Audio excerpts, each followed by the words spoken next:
from Thailand, hello from New York. That's so awesome to have so many people. I'm sure you have all different backgrounds. I'm sure you all have an opinion, your own thoughts on the piece we'll discuss now. Okay, let's go. So we discussed today, can blockchains go rogue? This is an article written by Trent McConaghy.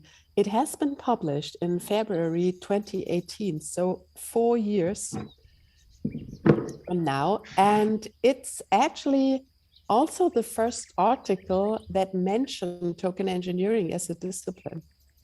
And when I read this article, what first catched my attention was incentives are a superpower. Let me read out the first piece of this article.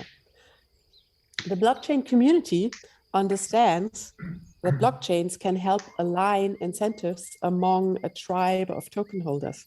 Each token holder has skin in the game, but the benefit is actually more general than simply aligning incentives, or it's more general than simply aligning incentives, sorry. You can design incentives of your choosing by giving them block rewards. Put another way, you can get people to do stuff by rewarding them with tokens. Blockchains are incentive machines. I see this as a superpower. So this was the first part of this article. Back then, when I read this first, I was working for an incubator in sustainable energy. And it struck me to see, wow, let's make people do stuff. That's great. I mean, like saving energy. Could there be incentives for saving energy? Or could there be incentives to use renewable energy only? That's exactly what we need. And now, 4 years later, I'm a little bit more critical, I guess.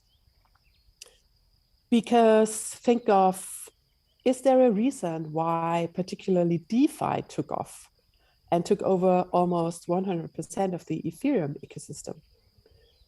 And on the other hand, we are still missing exciting projects, let's say in sustainable energy or in the common good.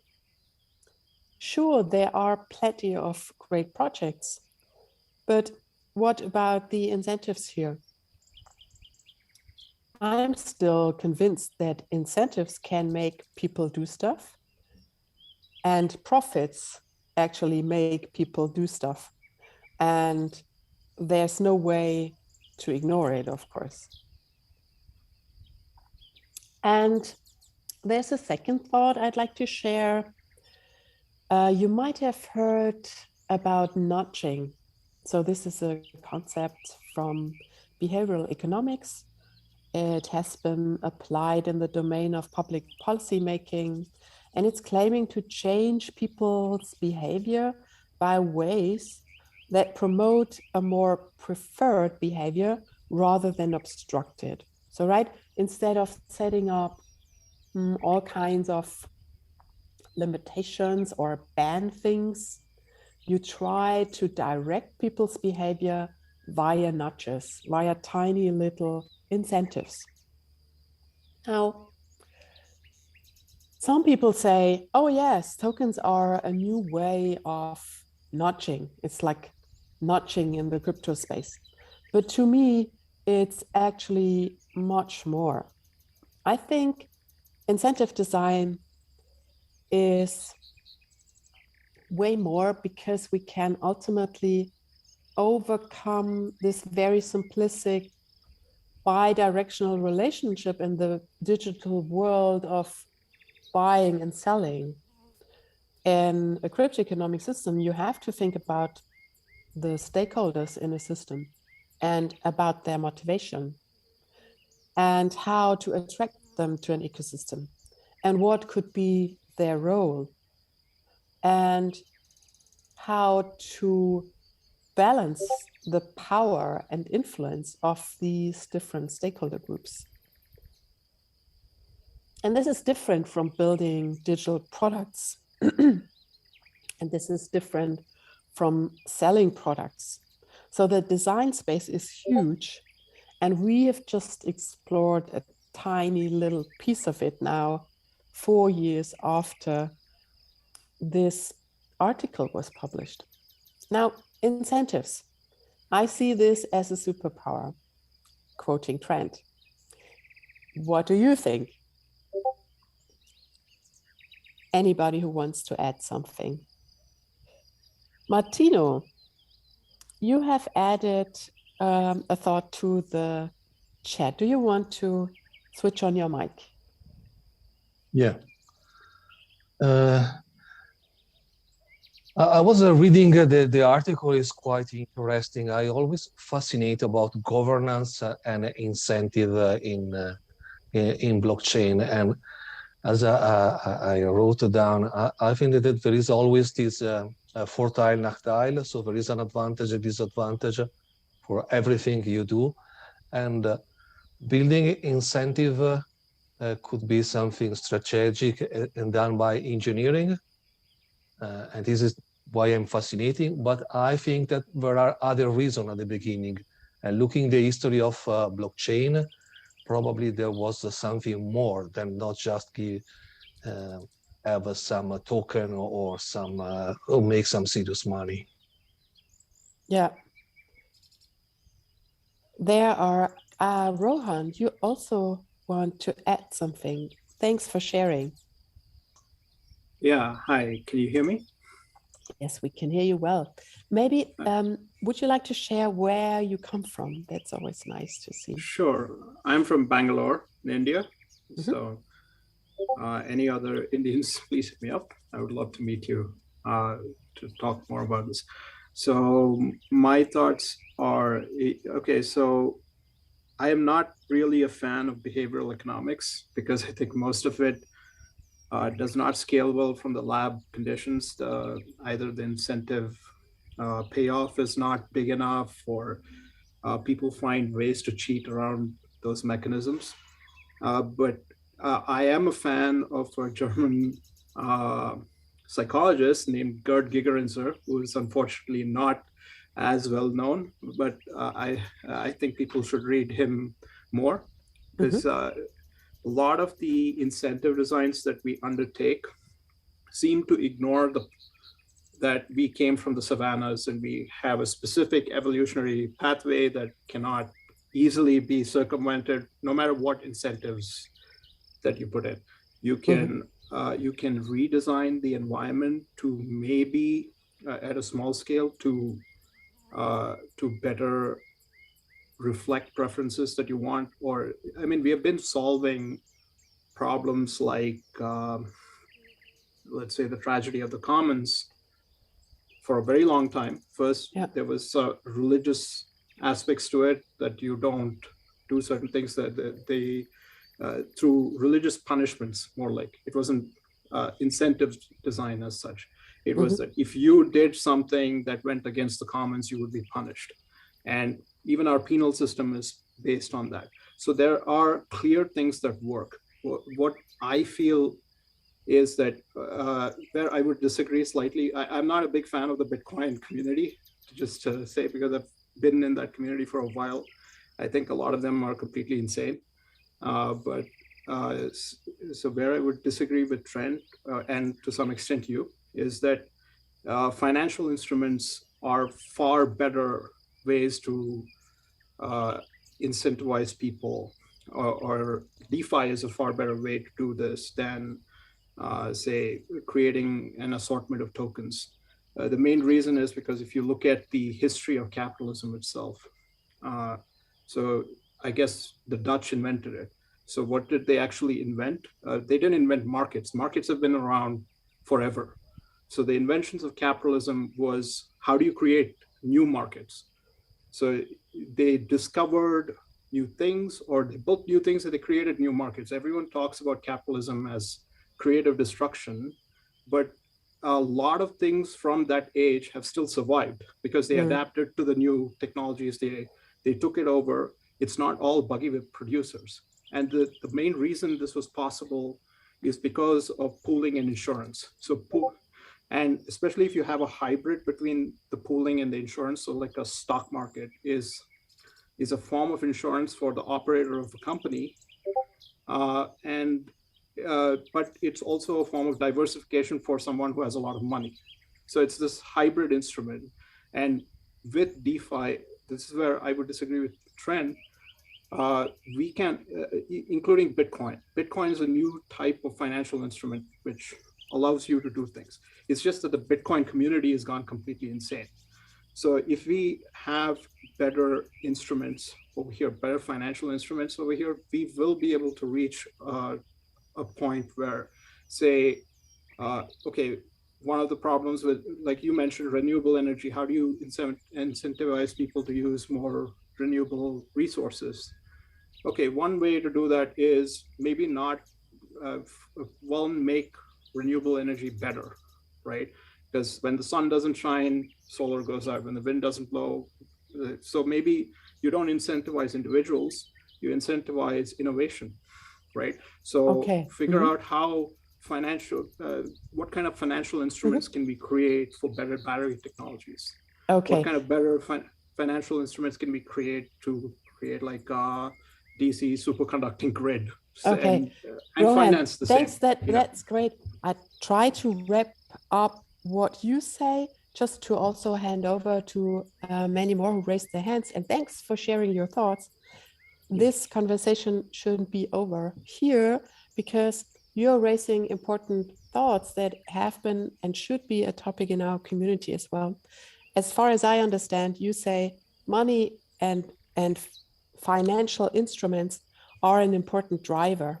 And this is also, let's say, a power or a benefit of a capitalistic system being very flexible and very dynamic.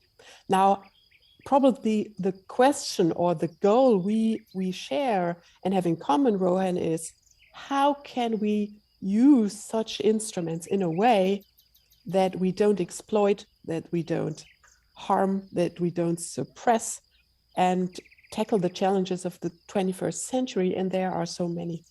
So thanks for sharing for now, Rohan. I'd like to hand over the mic to Vesta. Thanks for raising your hand. Thank you. I'll keep it pretty short, but I think something that people are touching on is the social context of the incentives. And so whether if it's signaling through something, for example, like likes or something like that, where it's on social media or it's a perception, all the way down to if you look at a larger system, if someone's incentivized to behave a certain way, what kind of value does it bring down the line into the community, and what kind of values do they construct? So I think it's all quite inherently social, and that's an interesting perspective to look at when it comes to this. Yeah, and I agree.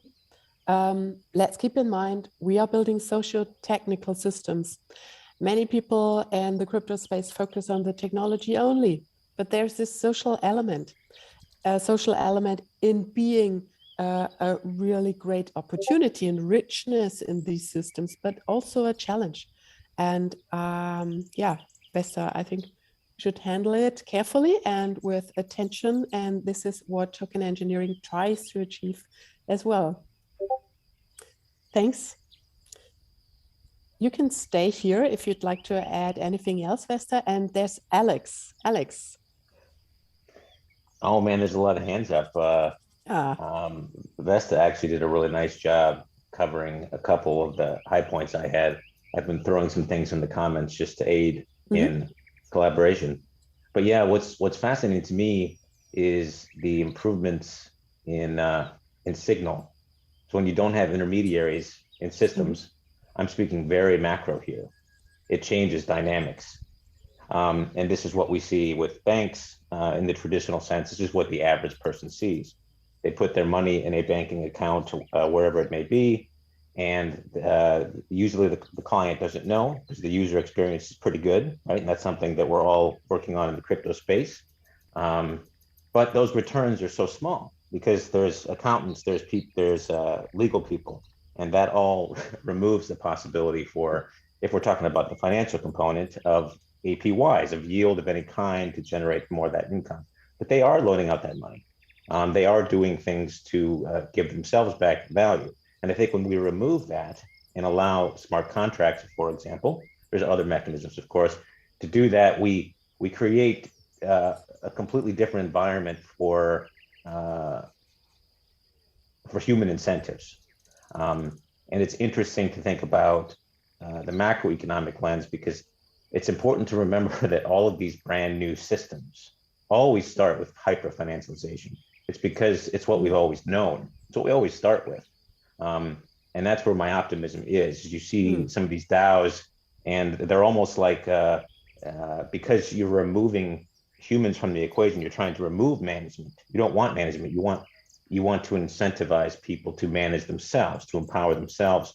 You get to a point where, this is very sci-fi, and I'll finish here. You get to a point where it's like you're creating a human Merkle tree where you're simplifying decisions, or even a mycelium network where the parts at the very end, like at the sub-DAO of the sub-DAO of the sub-DAO, is impacting a larger whole. And it's all optimized.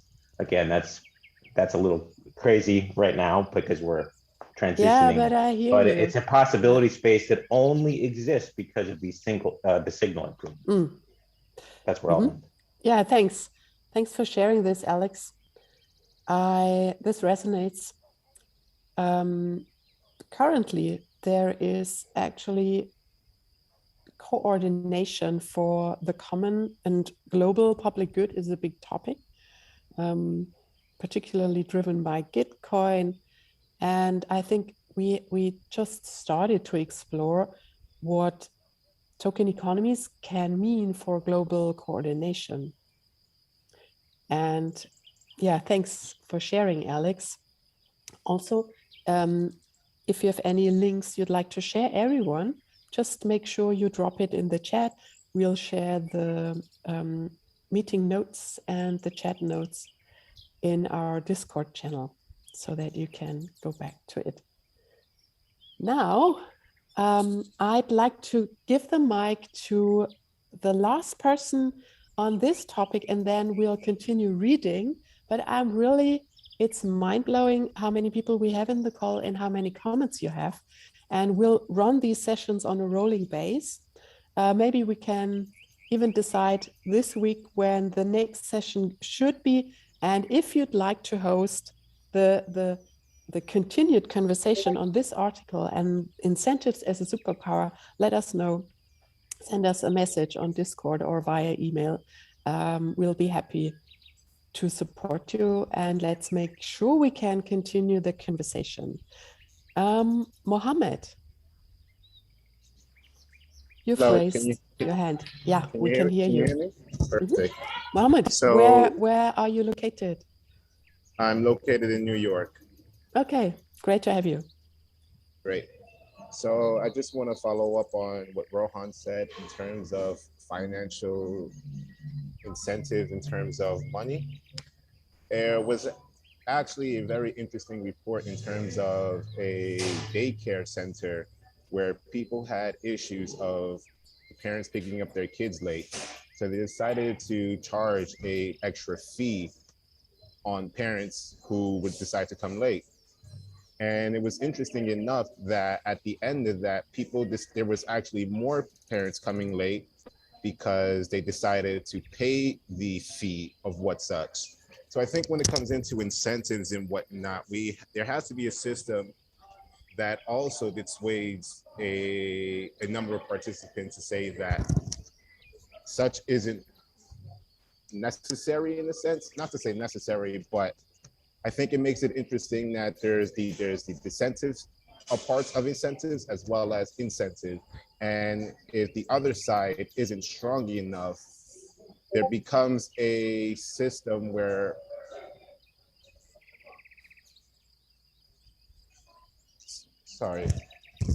I'm sorry. Yeah, so I was saying there becomes this difficult to manage in that way. So you say it's not only about incentives, it's also about disincentives. Exactly. And how to manage that. Yeah. 100%.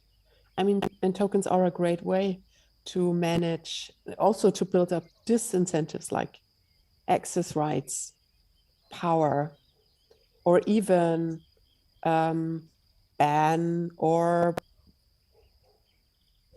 remove access or remove reputation, identity, all important topics here. All right, great. Thank you everyone for adding your thoughts. I'd like to move on with a second topic this article is discussing, and I'll be happy to hear your comments as well.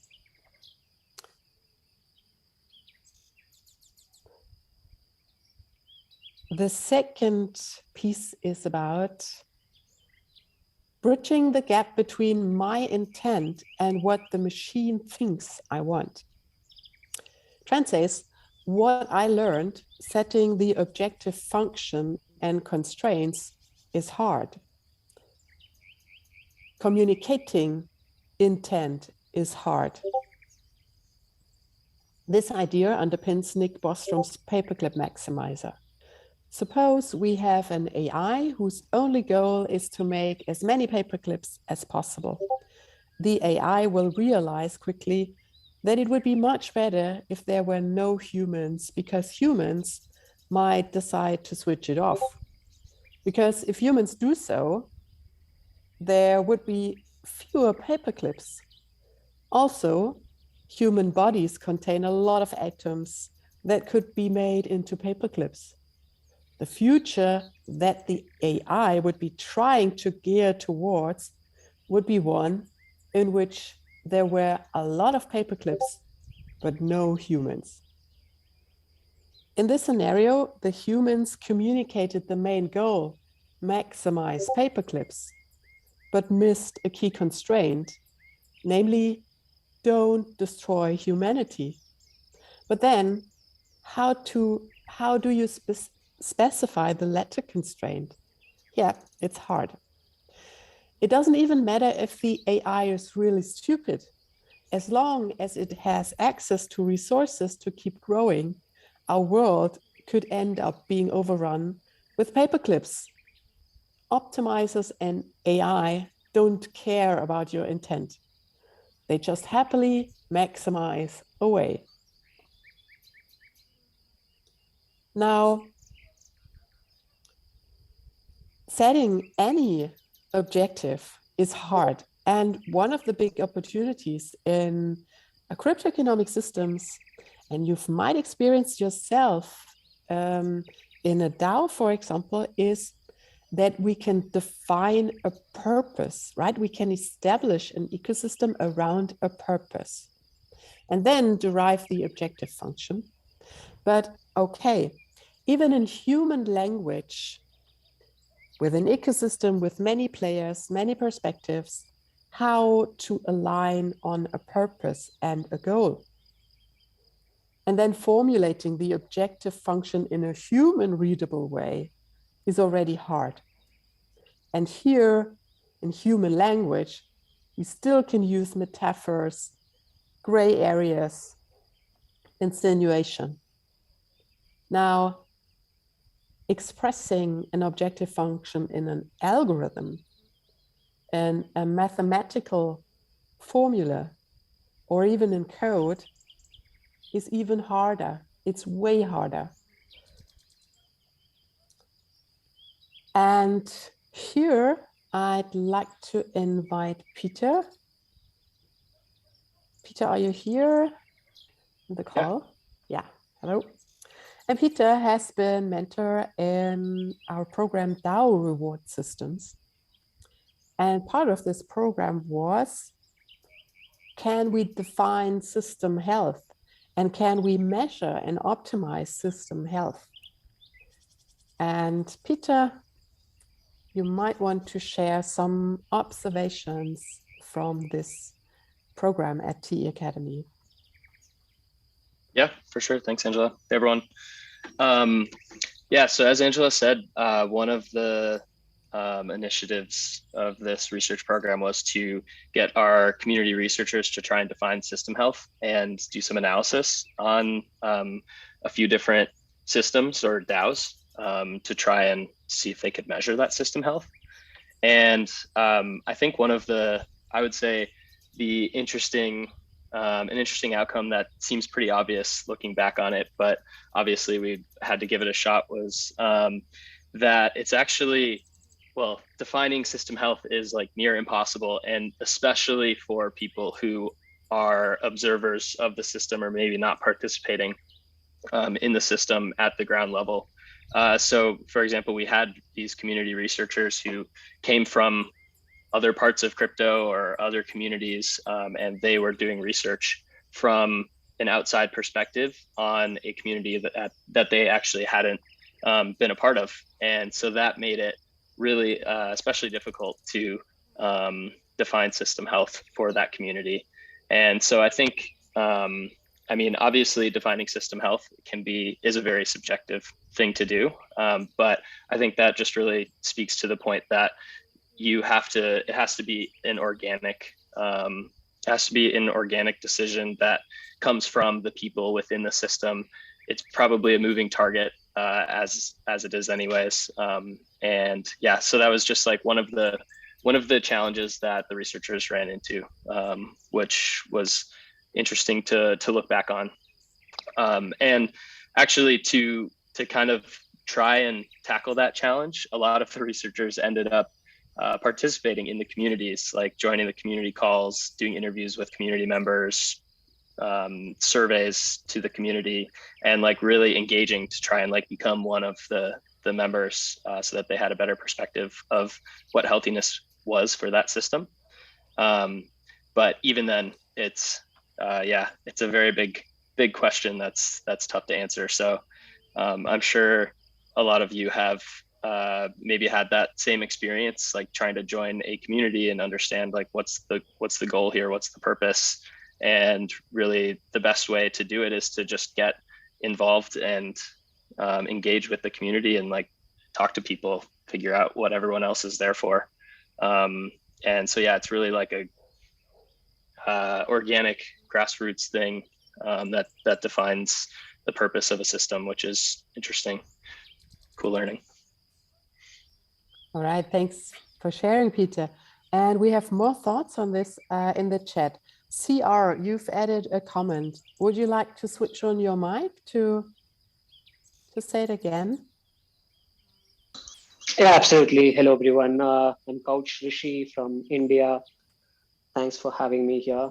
Yeah, I mean, I was just reading through that passage, and something that hit my mind more along the lines of how poorly designed AI principles in terms of objective functions and blurry constraints can probably be juxtaposed with a human mind which is afflicted with certain addictions or obsessions, where despite knowing that something actually takes us to a miserable state of affairs, our mind drives certain actions and behaviors which could potentially be opposite of what we might have wanted ourselves to be in. So yes, I mean, this is a clear example, at least according to me, of poor alignment of incentives and constraints. But are you saying, just from my understanding, are you saying, Sierra, that sometimes even humans don't know what they need and what would be the best outcome maybe for them individually versus the community overall? Yes, possibly. There are certain macro and micro elements to it. One is humans not being able to figure out what they need. That's number one. The other thing could be humans knowing what they need, which could be much more dangerous. And that's something they may not even need at the end of the day. So there could be two sides to this. Yeah. Okay. Makes sense. Thanks for sharing, CR. Anybody else who wants to speak? I'm scrolling through the chat comments. That's nice. Many links are shared here. Let's check. Henry, Henry Tano, does the intent and purpose evolves with the community? Do you want to say some more words about this question? Hi, Henry here Hello. from Singapore.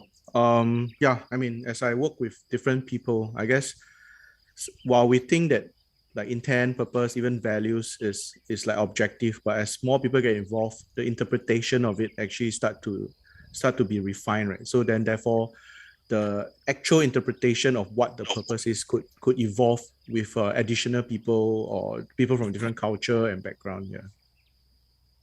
Yeah, absolutely. Any idea how we could capture all these different backgrounds?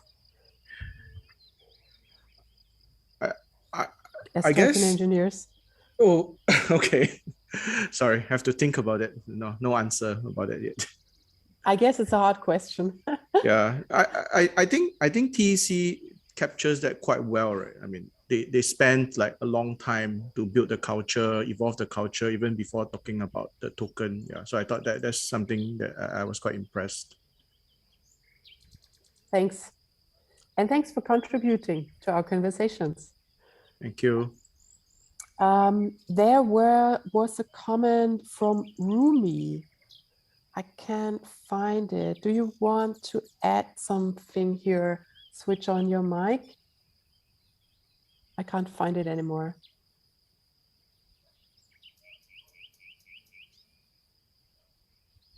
Okay, no problem. Then I'll hand over to Peter. Do you want to add some more thoughts here? Yeah, I just had one more comment about the signaling the purpose from the community. I also don't have a solution, but I know that this sounds kind of like the idea of conviction voting, or similar to the idea of conviction voting.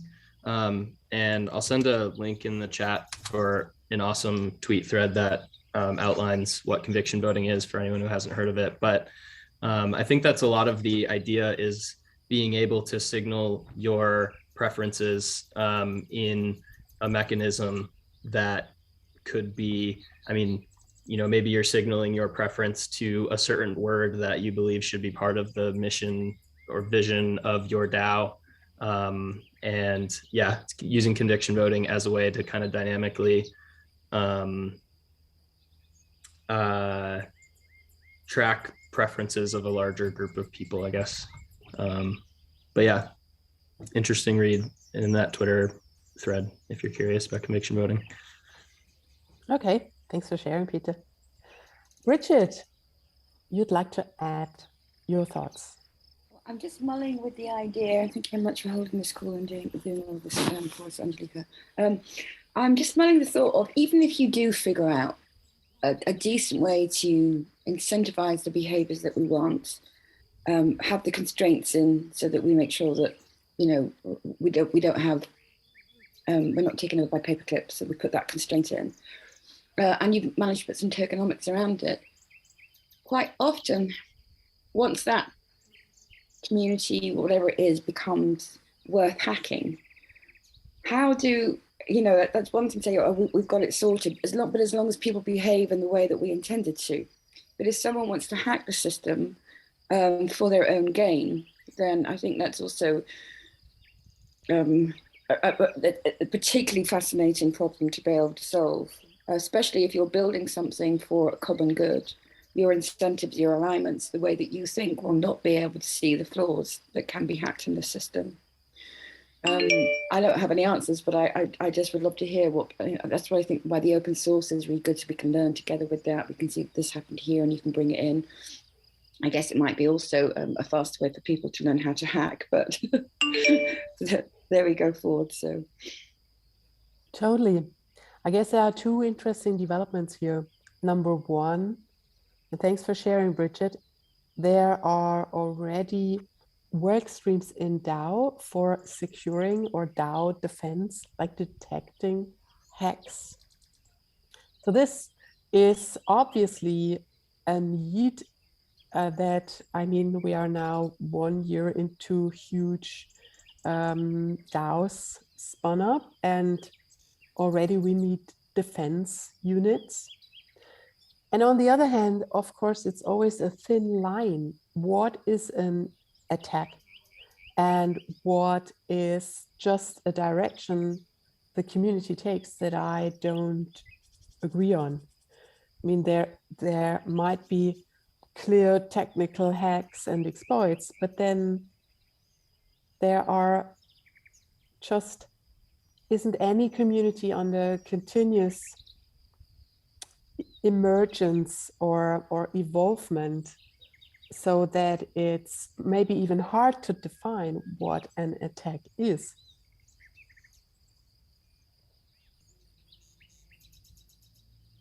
All right, there is Shitsiterem Uwaga. Is this correct? Hey, how's it going, Angela? Hello. Yes. Hi, can you hear me? Yes, we can hear you. Beautiful. Yeah, nice to meet you, Angela. And also, this has been a very fascinating conversation. Just call me Chizzy for short. It is much easier. All right.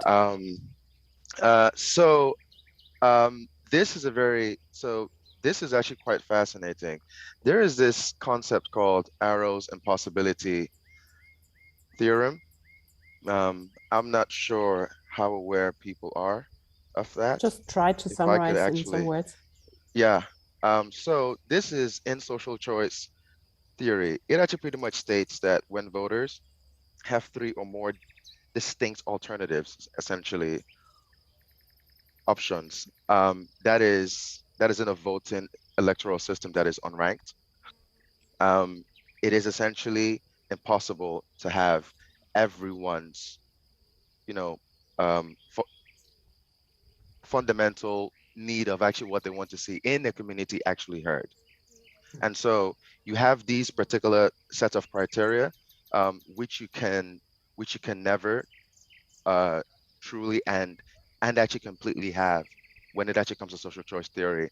And this is actually having an unrestricted domain, non-dictatorship, Pareto efficiency, and an independence of irrelevant alternatives. What this ultimately means is that I don't think that it is actually possible to have a community where that is where there can be an entirely cohesive goal at every singular point, because the introduction of a new person, especially when it comes to voting mechanics, can actually quickly have them rise up the ranks to then change the goal of that community, right? And so I think that this introduces a very interesting thing where we have interoperability, from a financial perspective and also with products. But then how do we take the history of the messaging systems that we had in an original community, and then if a community needs to essentially fork and have different sub-communities, I believe that Alex did actually talk about the sub-pieces between, how do we have all that information and that history go along with us? Because I think this is, humans actually function better when it comes to having fluid systems. So yeah. Yeah, and how then reflect this in an incentive system and align the incentives? Exactly. Big question. Cool. Thanks for sharing, Chizzy. And thanks for sharing the link. Patricia, you've raised your hand for a while. Yeah, hi Angela. So yeah, I want to kind of just raise a question that so far the tokenomics and the community we've been talking about seems to we seem to have assigned a certain goal that it needs to achieve, and the system is sort of designed to optimize towards that single goal under certain constraints. And we're talking about how this constraint may not be enough or maybe enough. However, I want to just raise that maybe another way of thinking about this is to think about the tokens and the community around it is as a kind of constant changing system where you have different sorts of inputs, like inflows and outflows of different kind of interests, community members, proposals, and etc., which may or may not deviate the whole system from its goal. But however, the system should be designed in a way that it should also always promote more a more like input and output at a balance that towards the whole system's goal. I think that's like the way I'm trying to think about this, instead of thinking about like the whole system as static and everyone just like sort of participating on the certain constraint towards one goal. However, I'm trying to think about kind of real world examples where this kind of systematic thinking or systematic design is relevant or like possible. And I would love to like hear like or what everyone thinks, or if anyone can kind of like give me some examples, because currently I can't think of any. Yeah, really great questions, Patricia, and everyone. Share your thoughts or links or observations in the chat. I think there is particular, how should I say, my observation is in DAOs, this opportunity of having a system emerging is maybe sometimes seen, but it's so powerful. We have to find out how to handle it and how to build systems that are just supporting this continuous evolvement and the fluidity in relationships and alliances, collaboration, coordination forming and emerging, while there is an other perspective on DAOs, like how can you steer it? You know, how can you translate the decision making we have been observing in enterprises to decentralized communities, but basically steer towards a very particular goal or optimization. And I think both directions are interesting. Of course, the disruptive potential of, if we find a way to align incentives without building these strict structures, feels like, oh wow, what would this mean for future economies, for future community systems? All right. Thanks for continuously dropping thoughts and links to the chat. That's awesome. We have 15 minutes left, and I'd like to talk about a third part of this article. And it's pretty short.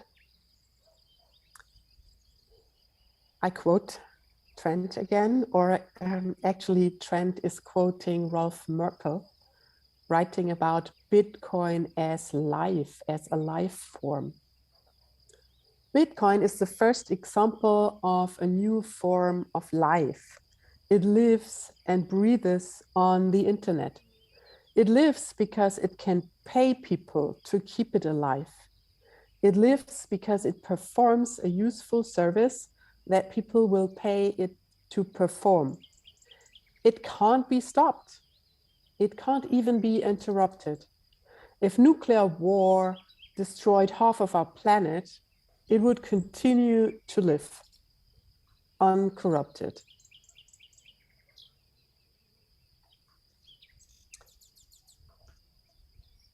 Now, think of it. If these systems that we build are unstoppable, what does this mean for us as token engineers designing these systems, or as a participant in these systems?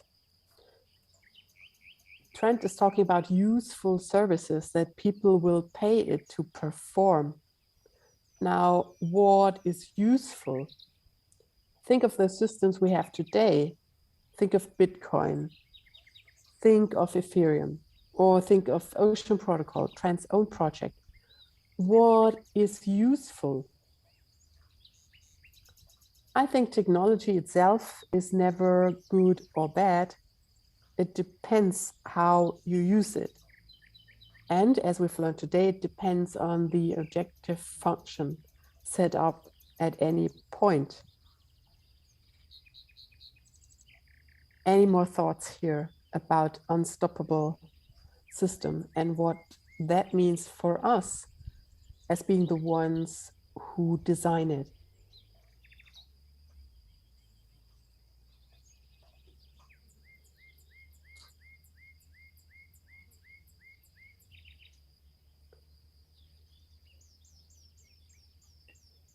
Bharat, please switch on your mic. Hello. Yes. Hello, Angela. Hello. This has been a great. My first session with tea and it's been really good. I think, one of the things when I read this article, like where, Trent describes Bitcoin as an example of a new form of life because you pay people to keep it alive. This payment is Bitcoin. And my question is like, these tangible incentives, how do they get value in the first place?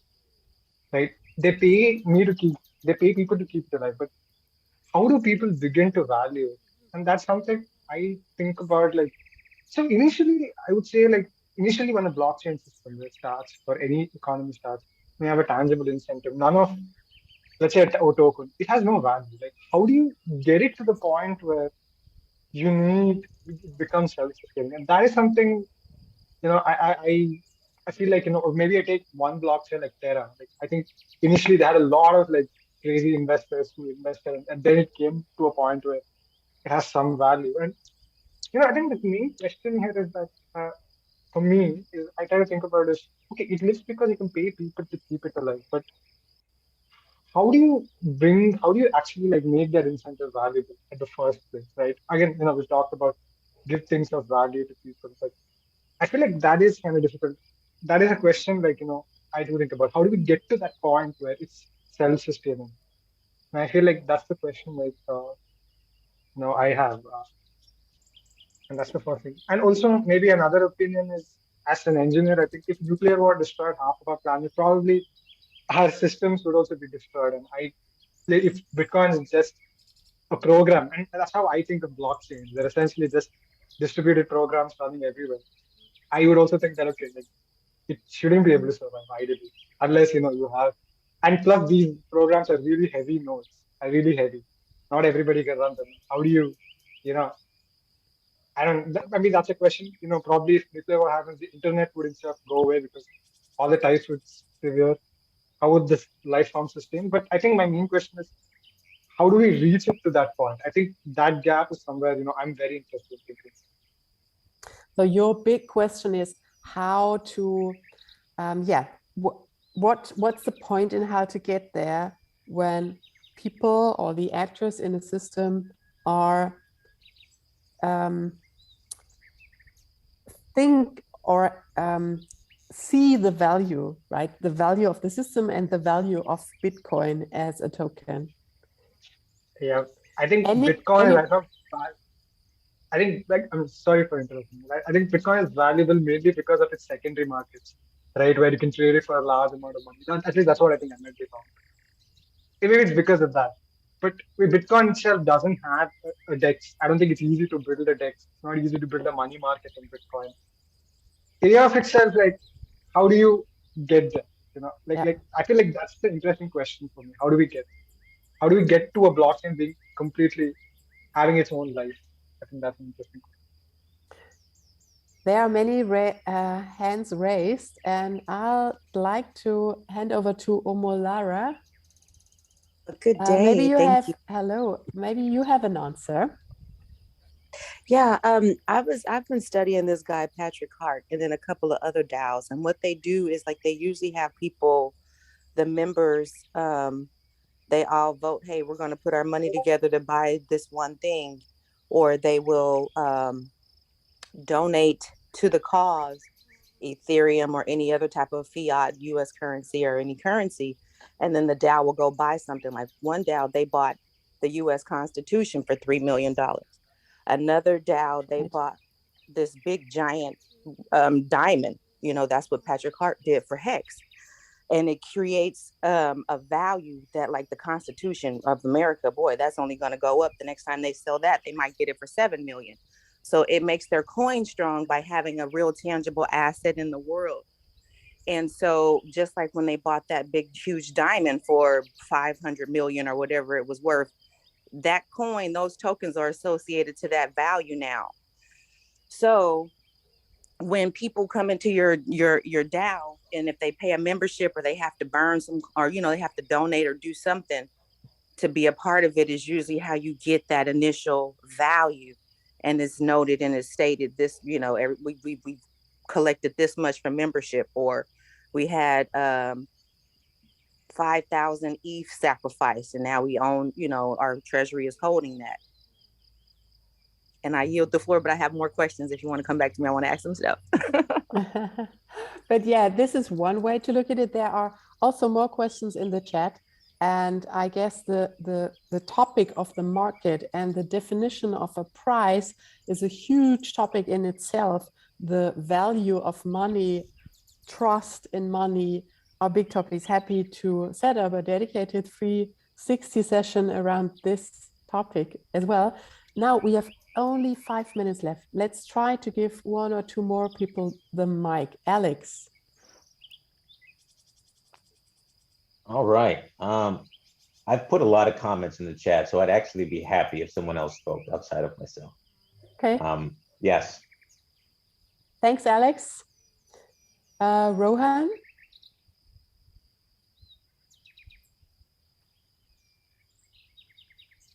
Are you still there? So yeah. To answer Bharat's question, I don't think I can fully answer him. So from the earliest days of Bitcoin, it has always had this narrative, well, 2 narratives. One of them won out in the end. It's a cheap payment system.